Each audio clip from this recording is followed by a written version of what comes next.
histórias. Você está prestes a cruzar para um mundo onde o medo é real. Histórias reais, fenômenos inexplicáveis, onde o sobrenatural se esconde nas sombras do Portal do Pavor. Eu estava à sua espera. Sejam bem-vindos ao meu domínio, o Portal do Pavor. Aqui, cada história não é apenas um conto, mas um portal que eu abro diretamente para os seus piores pesadelos. Comigo, o medo não é apenas narrado. Ele é sentido na alma. Apague a luz, tranque a porta, sinta a própria respiração guiá-lo pelo inevitável labirinto da loucura. Se você tem a tola coragem de cruzar este portal, inscreva-se no canal. E para provar sua insolência, digite nos comentários: eu não tenho medo. Agora, prepare-se, o desconhecido já está aqui. História de hoje: o segredo macabro da festa de 15 anos. Imagine uma noite em que o ar cheira a flores doces e perfume caro, mas por baixo disso há um leve odor de algo podre, como terra úmida recém-revirada. Os sons de risadas ecoam pelo salão amplo, misturados a um sussurro distante, quase inaudível, como vozes abafadas atrás de uma parede fina. A luz dos lustres dança nas paredes, criando sombras que parecem se mover sozinhas, esticando-se como dedos ansiosos para tocar a pele exposta. Você sente um calafrio subir pela espinha, não pelo frio da noite, mas por uma presença invisível que aperta o peito, tornando cada respiração mais pesada, como se o ar estivesse carregado de segredos não ditos. E se a celebração mais esperada da sua vida não fosse um começo, mas um fim disfarçado? Uma festa onde cada brinde é um brinde à escuridão, onde os sorrisos largos escondem dentes afiados e o bolo, cortado em pedaços precisos, carrega o peso de dívidas antigas. Você ouve o tic-tac de um relógio invisível, contando regressivamente para a meia-noite, quando o véu entre o real e o impossível se rasga. Seus olhos piscam, e por um instante, nos reflexos dos espelhos ao redor, algo olha de volta. Não você, mas olhos negros, vazios, famintos. O terror não vem de monstros gritando na escuridão. Ele se infiltra devagar, como um veneno doce no champanhe, distorcendo o que você acha que sabe.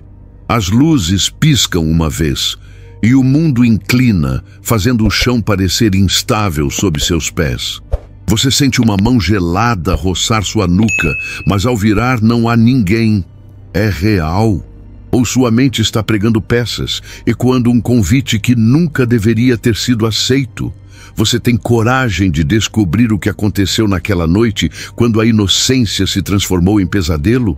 Continue assistindo, se ousar. Marina Pedreira tinha exatamente 15 anos naquele dia, 24 de agosto. E para ela, aquela data representava mais do que um aniversário. Era o portal para uma vida adulta, cheia de promessas e liberdades que ela sonhava há meses.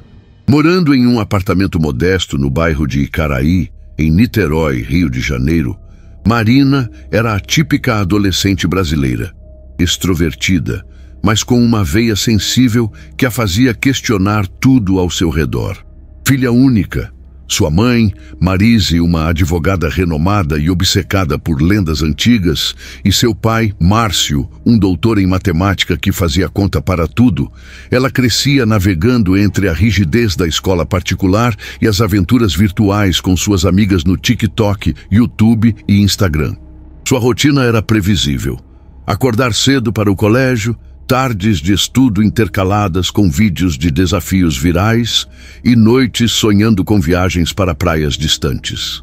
Marina era o tipo de garota que ria alto para esconder inseguranças, sempre organizando planos mirabolantes para o grupo. Mas no fundo, temia o desconhecido, como se uma parte dela soubesse que a vida real guardava surpresas sombrias. O Salão Recanto dos Sonhos, localizado em uma rua arborizada de São Francisco, era o cenário perfeito para sua festa de debutante. Alugado com meses de antecedência, o lugar era conhecido na região por suas decorações impecáveis, paredes de vidro que davam vista para a Baía de Guanabara, lustres de cristal importados que refletiam a luz do pôr do sol alaranjado e um jardim externo com flores tropicais exalando um perfume doce e inebriante. O clima daquela noite de inverno era ameno, com uma brisa salgada vinda do mar, misturando-se ao burburinho de Niterói, uma cidade-ponte entre o agito do rio e a calmaria suburbana, onde famílias de classe média alta celebravam marcos como esse. Convidados chegavam aos montes, tios distantes, primos barulhentos e colegas de escola, todos vestidos em tons pastéis e smokings elegantes, criando um contexto social de aparente harmonia. Mas havia algo sutil no ar. O salão parecia grande demais para o número de pessoas, com ecos que demoravam a morrer, como se o espaço estivesse ouvindo cada conversa. No centro de tudo, Marina brilhava em seu vestido branco rodado, bordado com pérolas que capturavam a luz como estrelas. Seus cabelos castanhos cacheados estavam soltos, e seu sorriso revelava a empolgação genuína. Afinal, ela havia planejado cada detalhe, desde a playlist de pop brasileiro até o bolo de 3 andares com recheio de brigadeiro. Cercando-a estavam suas 5 melhores amigas, o grupo das inseparáveis, como elas se autodenominavam. Lorena, de 14 anos, era a extrovertida do bando. Altura média, cabelo longo cacheado, um senso de humor afiado, sempre pronta para uma piada ou uma selfie. Ela trabalhava meio período em uma loja de roupas e sonhava em ser influenciadora. Yasmin, também 15, era a quieta e observadora, com olhos grandes e expressivos, cabelos curtos e cacheados, fã de livros de mistério e a que sempre notava detalhes que os outros ignoravam, como uma sombra que parecia se mover sozinha no canto do salão. Maria Clara, a mais velha do grupo aos 15, tinha uma personalidade protetora, com cabelos ondulados longos, olhos verdes e uma tatuagem discreta no pulso. Ela era a mãe do grupo, resolvendo brigas e oferecendo conselhos. Giovanna, de 15 anos, cabelos médio liso, alta, olhos azuis, era a aventureira, atlética, com freckles no rosto e uma energia incansável, sempre sugerindo desafios loucos, como pular de bungee jump ou experimentar comidas exóticas. Por fim, Isadora, a fotógrafa amadora de 15 anos, carregava sua câmera Polaroid para todo lado. Cabelo cacheado longo e sempre de óculos estilosos, ela capturava momentos com uma precisão quase obsessiva, mas naquela noite, ao revisar as primeiras fotos, franziu a testa ao notar uma figura borrada no fundo de uma imagem, algo que ela atribuiu a um erro de foco. Juntas, as 6 formavam um laço inquebrável, forjado em anos de confidências na escola e festas do pijama, onde compartilhavam segredos sobre crushes, medos e sonhos. Marina se sentia invencível com elas ao lado, rindo enquanto dançavam ao som de Anitta, ignorando o leve desconforto que começava a se instalar. Como se olhos invisíveis as observassem dos cantos escuros, ou como se o perfume das flores carregasse um leve cheiro de decomposição, mascarado pelo aroma doce. Às 20 horas, com a festa em pleno vapor, Marina circulava pelo salão, abraçando convidados e posando para fotos. Tudo parecia idílico, um sonho realizado. No entanto, em meio à euforia, ela sentia uma pontada de ansiedade inexplicável, como se a perfeição fosse frágil demais, prestes a rachar. Suas amigas notavam isso, brincando para animá-la, mas Yasmin, sempre atenta, murmurou: "Ei, você viu aquilo? Aquela sombra no espelho, parece que tem alguém a mais na foto." Elas riram, atribuindo à imaginação, mas o ar no salão começava a pesar, como se a noite estivesse se preparando para algo maior. Enquanto a música pulsava no salão e os convidados se dispersavam em rodinhas de conversa, Marina e suas amigas se reuniram em um canto mais quieto, perto das janelas que davam para a baía escura. Eram cerca de 20 e 30, e o ar estava carregado de risadas e o cheiro de salgadinhos quentes, mas uma sensação de inquietude pairava, como se a noite estivesse prestes a virar uma página sombria. Foi aí que o avô de Lorena, o Sr. Alberto, um homem de 78 anos, com barba branca desgrenhada e olhos que pareciam carregar séculos de histórias, se aproximou do grupo. Historiador aposentado e colecionador de lendas locais de Niterói, ele era conhecido por suas narrativas cativantes, mas naquela noite sua voz rouca carregava um tom de advertência que fez as garotas se inclinarem para a frente, curiosas. "Vocês sabiam que este salão não é só um lugar de festas?" começou ele, ajustando os óculos tortos, enquanto olhava para as paredes de vidro, como se visse algo além do reflexo das luzes. Há uma lenda antiga aqui em Niterói que remonta à época da colonização portuguesa, no século XVI. Dizem que esta área de São Francisco era um cemitério sagrado dos índios tamoios, um lugar onde os espíritos dos ancestrais descansavam em paz. Mas os colonizadores, ávidos por terra, profanaram o solo, construindo mansões sobre ossos esquecidos. Com o tempo, uma seita oculta surgiu. Um grupo que se autodenominava os Guardiões do Véu, misturando rituais indígenas deturpados com cultos satânicos europeus. Eles acreditavam que, para invocar forças antigas, precisavam de sacrifícios em noites de celebração, disfarçados como festas inocentes. O objetivo?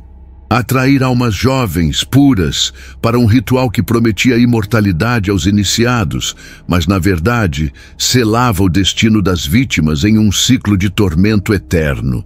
As garotas trocaram olhares entre risos nervosos e arrepios. Lorena revirou os olhos, brincando. "Vô, você e suas histórias de terror para estragar a festa." Mas Alberto continuou, ignorando a interrupção, sua voz baixando para um sussurro conspiratório. "O que torna essa lenda peculiar é o método.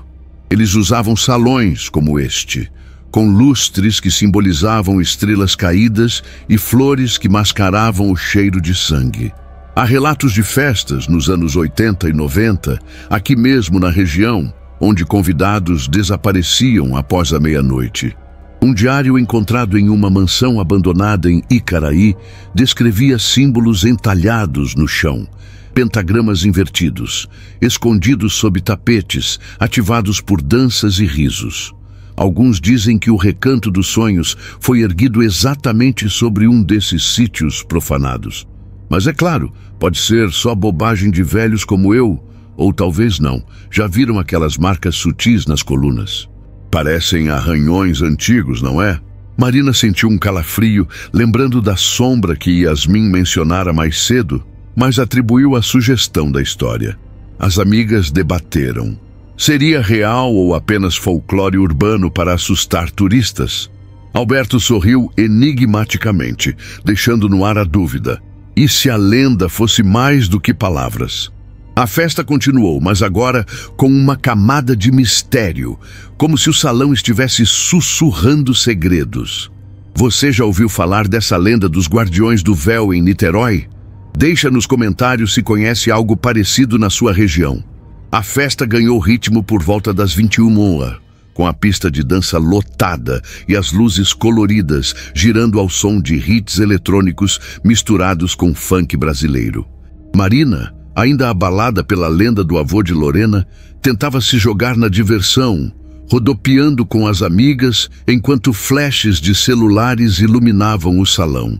O ar estava mais denso agora, carregado de perfume e suor, mas algo mudara. Uma brisa fria e inexplicável começou a circular, como se portas invisíveis se abrissem para o nada.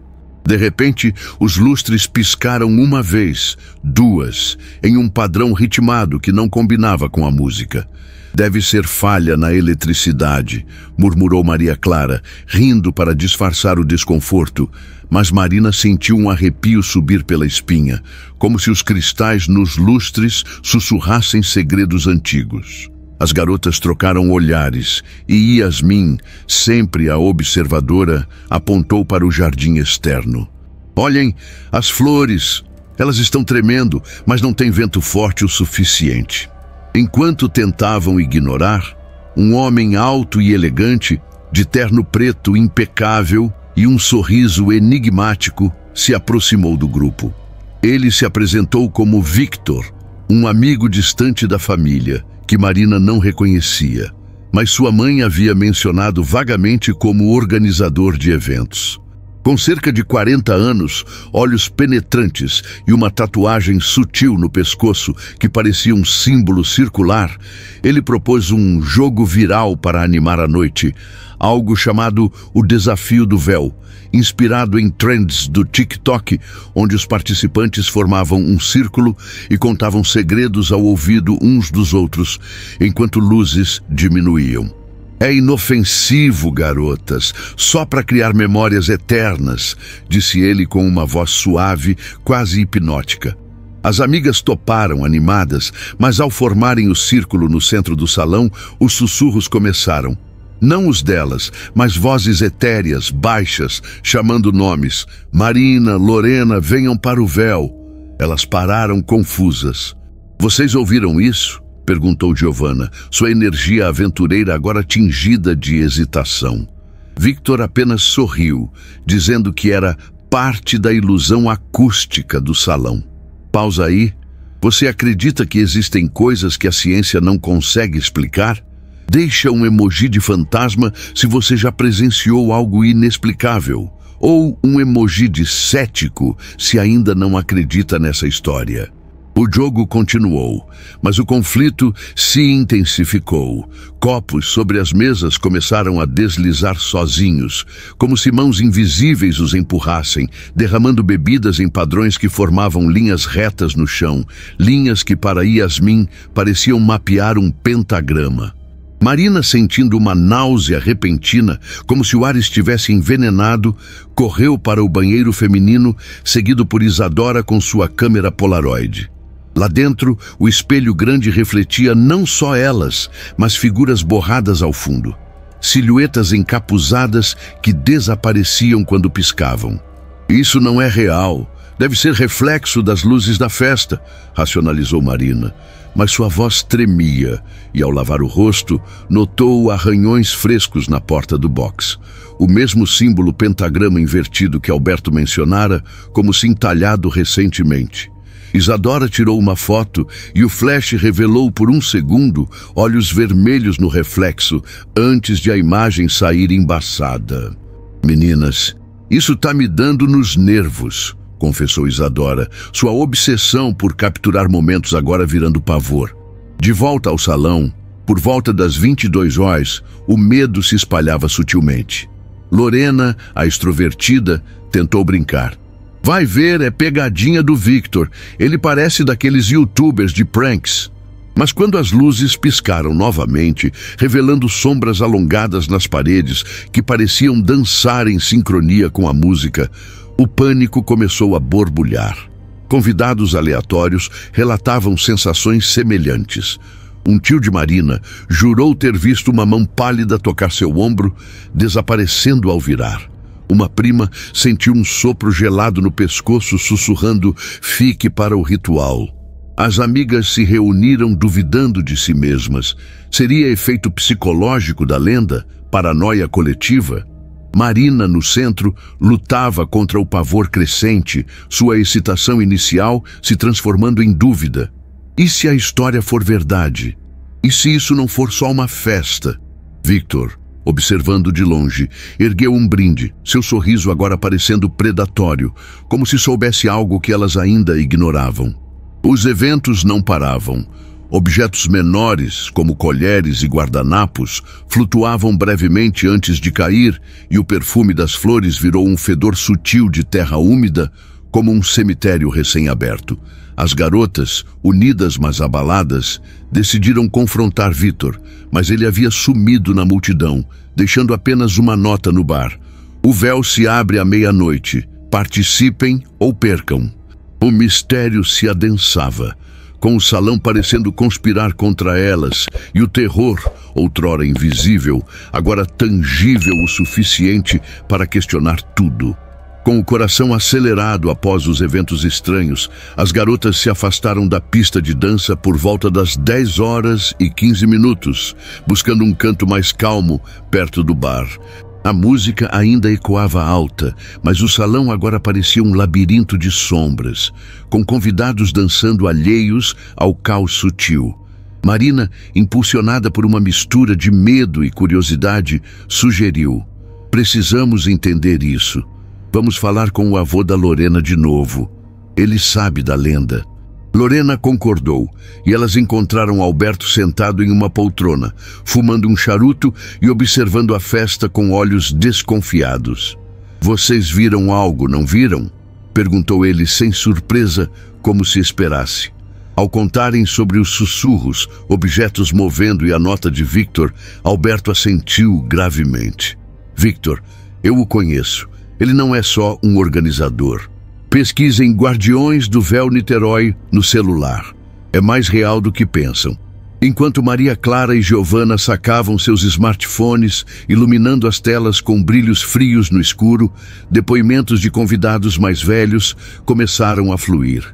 Uma tia de Marina, de uns 50 anos, se aproximou sussurrando: "Eu estive em uma festa assim nos anos 90 aqui perto. Pessoas sumiram após a meia-noite e a polícia arquivou como acidentes. Victor era jovem então, mas já liderava círculos estranhos." Outro convidado, um homem idoso, acrescentou: "Ele usa tecnologia agora, apps para recrutar, rituais via lives ocultas. Dizem que o véu é um portal digital para os espíritos dos tamoios invocados para a vingança." As pesquisas confirmaram. Artigos de jornais locais de 1987 e 2015 relatavam desaparecimentos em mansões de São Francisco, ligados a uma seita que profanava sítios indígenas. Um fórum obscuro no Reddit mencionava Victor pelo nome, descrevendo-o como o guardião moderno, que atraía vítimas com festas luxuosas para rituais de imortalidade eterna. Qual é sua teoria sobre isso? Você acha que Victor é o vilão principal ou há algo maior por trás? Deixe a sua dedução nos comentários. Quero ver quem acerta antes do final. Encorajadas pelas revelações, as garotas decidiram ir mais fundo.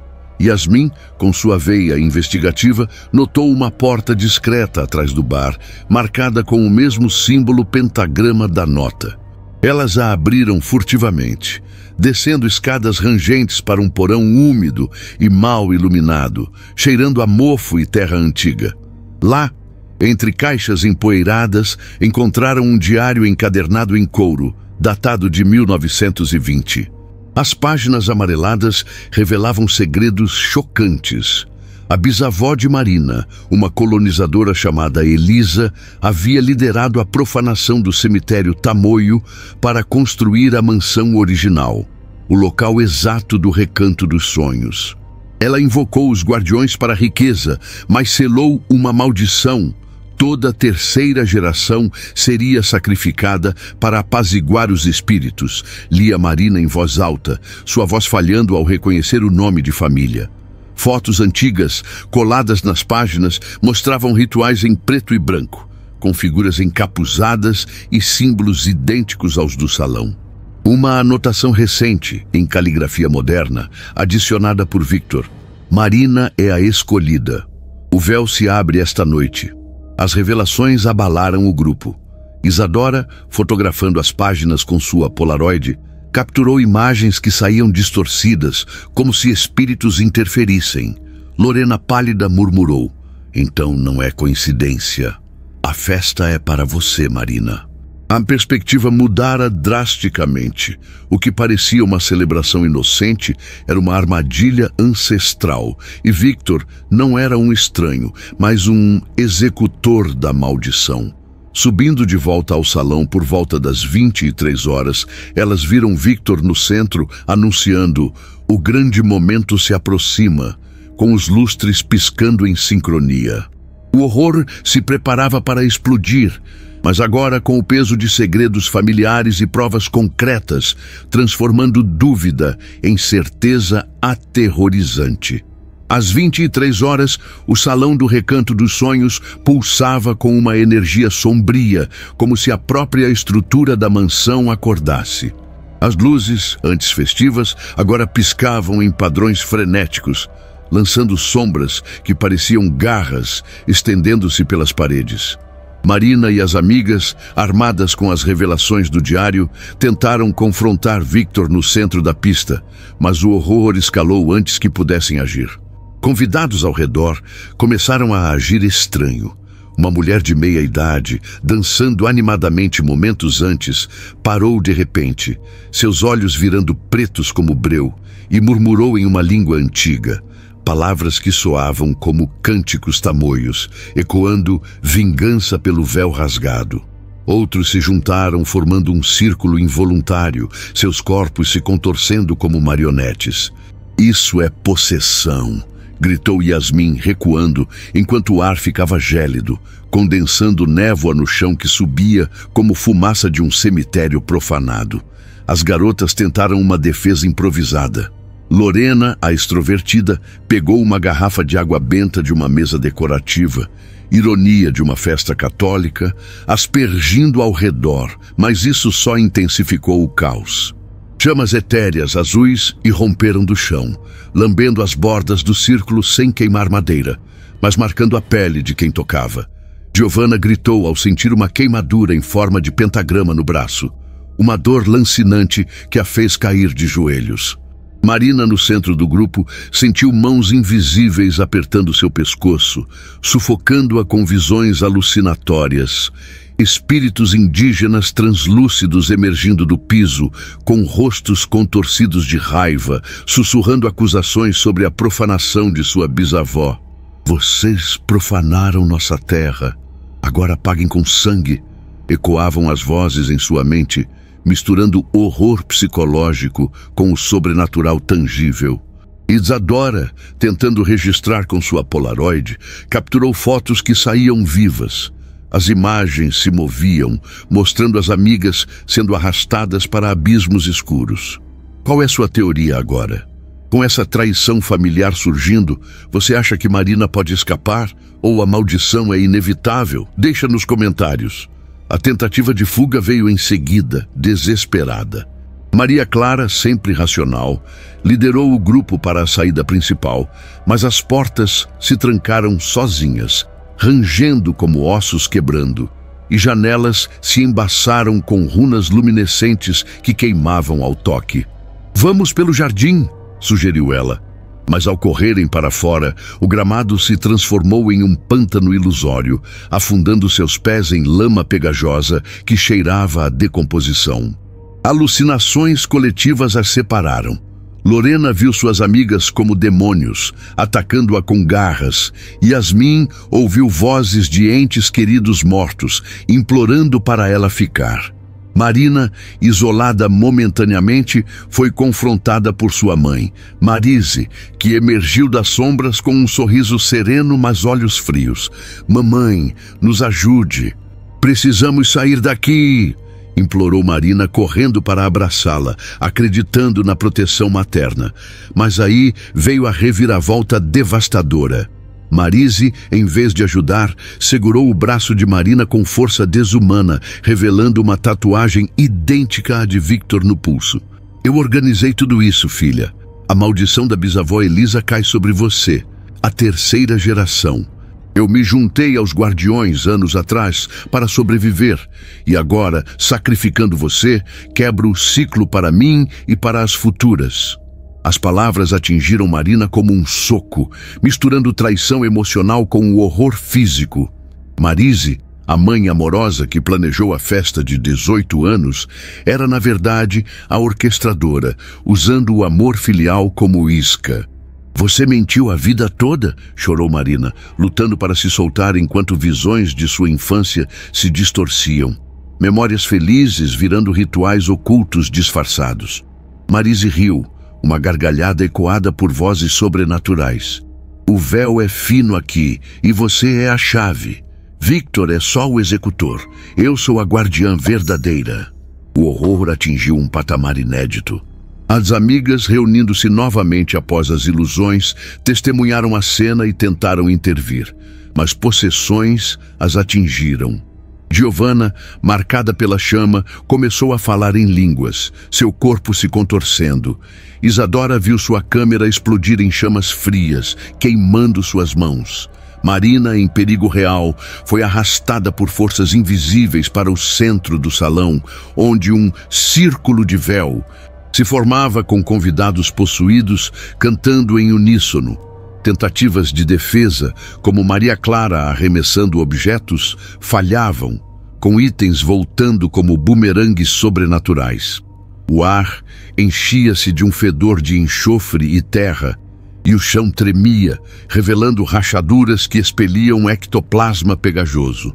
Por volta da meia-noite, Victor reapareceu, erguendo um punhal cerimonial, e Marise posicionou Marina no altar improvisado. Uma mesa central agora coberta de símbolos luminescentes.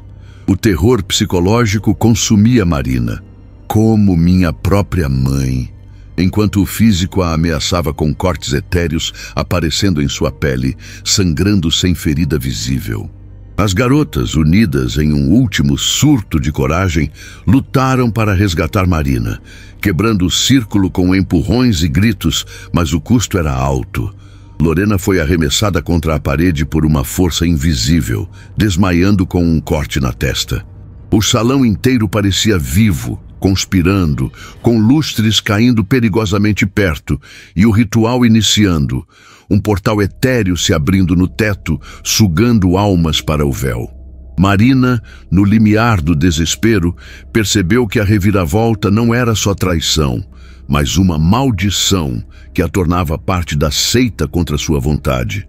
Visões a mostravam como a próxima guardiã, forçada a continuar o ciclo.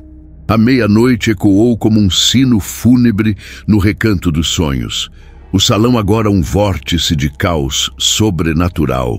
O portal etéreo no teto girava como um furacão de sombras, sugando papéis e pequenos objetos para um abismo infinito, enquanto ventos gélidos uivavam com vozes ancestrais.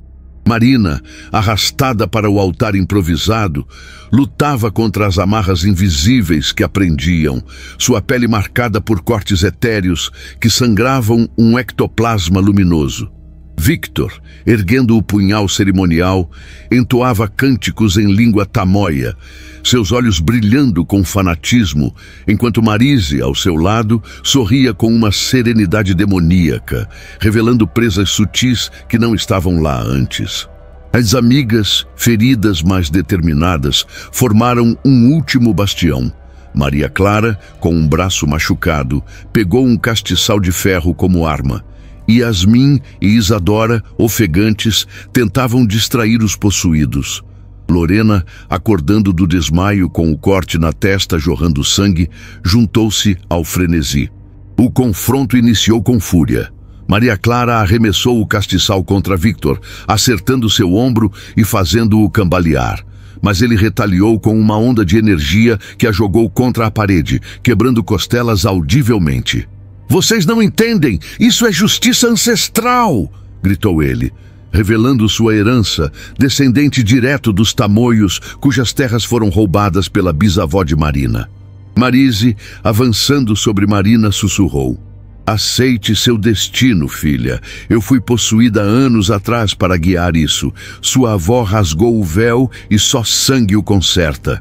Marina, em pânico, chutou e gritou, mas o horror psicológico a consumia. Visões de sua mãe como uma entidade híbrida, mesclando amor maternal com fome sobrenatural. As garotas atacaram em uníssono.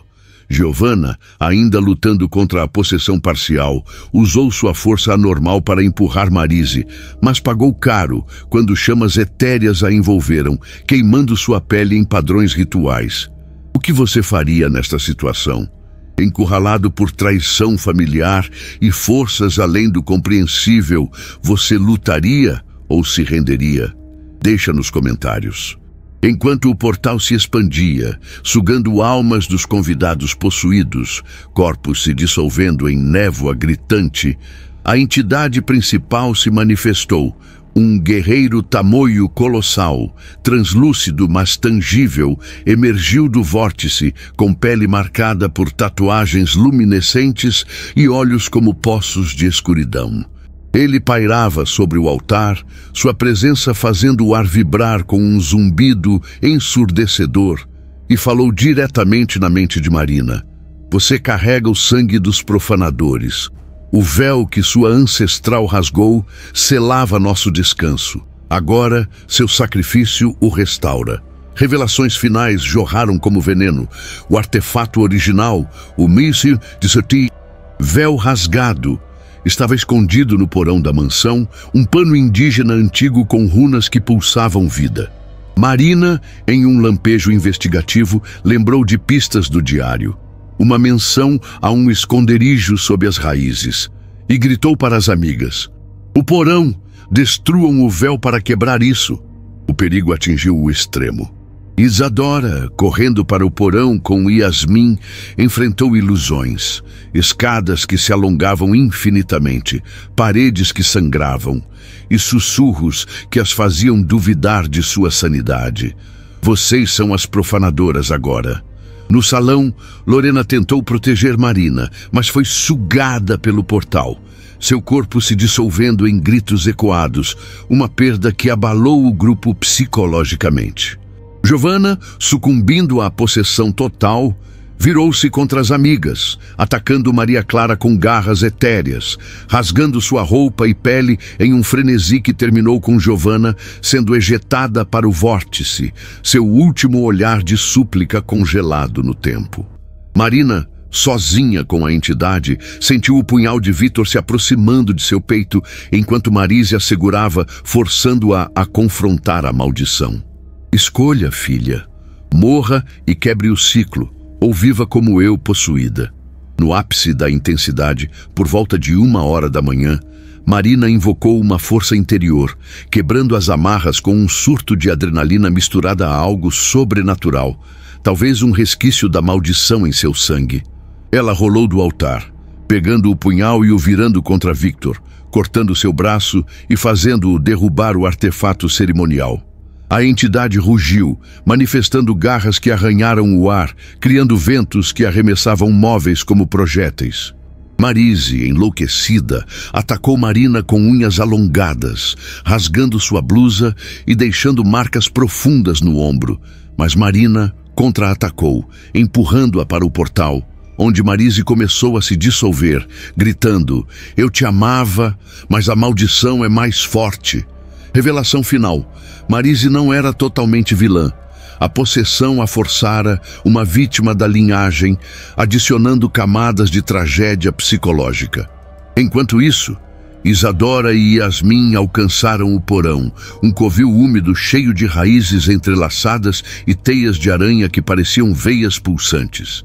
Elas encontraram o véu, um tecido antigo, rasgado e bordado com runas que brilhavam, e o incendiaram com um isqueiro de Isadora, apesar das visões que as faziam ver chamas consumindo suas próprias mãos. O artefato queimou com um clarão cegante, ecoando um grito coletivo de espíritos libertos. De volta ao salão, o portal começou a colapsar, a entidade guerreira se dissipando em fumaça, mas não sem uma última maldição. O ciclo se quebra, mas ecos permanecem. Victor, enfraquecido, fugiu pelas sombras, deixando Marina ferida e sangrando, com Maria Clara desmaiada ao seu lado. As sobreviventes, Marina, Isadora, Yasmin e uma Maria Clara ferida, emergiram do caos. Mas o preço foi alto. 2 amigas perdidas e Marina marcada por cicatrizes que pulsavam com energia residual, sugerindo que a maldição não estava totalmente extinta. O sol nascente banhava o recanto dos sonhos em uma luz falsa de paz, mas as ruínas do salão contavam uma história diferente. Paredes rachadas como veias expostas, o altar destruído coberto de cinzas etéreas que ainda fumegavam levemente, e marcas no chão onde o portal havia se fechado, deixando um cheiro persistente de ozônio e terra úmida. Marina, enfaixada e mancando, observava a cena com olhos vazios, suas cicatrizes no ombro e peito pulsando com um brilho sutil, como se fragmentos da entidade tamoia ainda sussurrassem em seu sangue. Isadora e Yasmin, exaustas e com curativos improvisados, ajudavam Maria Clara, que gemia de dor com costelas fraturadas, a se levantar. A polícia chegou horas depois, atribuindo o caos a um incêndio acidental e histeria coletiva, ignorando os relatos de possessões e portais. Afinal, quem acreditaria? Victor havia desaparecido nas sombras da noite, deixando para trás apenas um punhal quebrado e pistas de sua linhagem amaldiçoada, sugerindo que ele poderia estar planejando um novo ritual em outro lugar. Nas semanas seguintes, o impacto se aprofundou. Marina retornou à sua vida em São Gonçalo, mas nada era o mesmo. Noites atormentadas por visões de Lorena e Giovanna sendo sugadas pelo vórtice, seus gritos ecoando em sonhos que pareciam reais demais. Ela questionava sua sanidade. Seria paranoia psicológica ou resquícios sobrenaturais? Uma investigação pessoal a levou a arquivos históricos sobre os tamoios, revelando que sua bisavó não só roubara terras, mas profanara um cemitério sagrado, rasgando o véu original como ato de dominação colonial.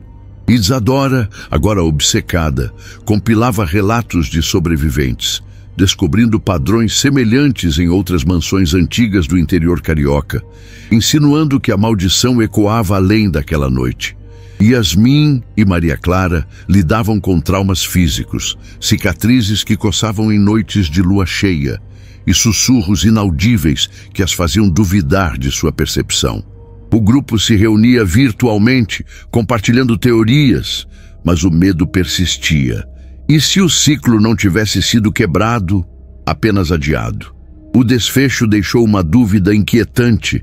A entidade guerreira se dissipara, mas ecos permaneciam, como se o passado tamoio esperasse uma nova profanação para ressurgir. Marina encontrou um fragmento do véu em seus pertences, pulsando fracamente, forçando-a a se perguntar: e se eu for a próxima possuída? O que você faria com uma herança amaldiçoada assim? Enfrentaria ou fugiria? E aí? Ainda acha que estamos sozinhos neste mundo? Essa história te fez questionar alguma coisa sobre heranças ocultas ou forças ancestrais?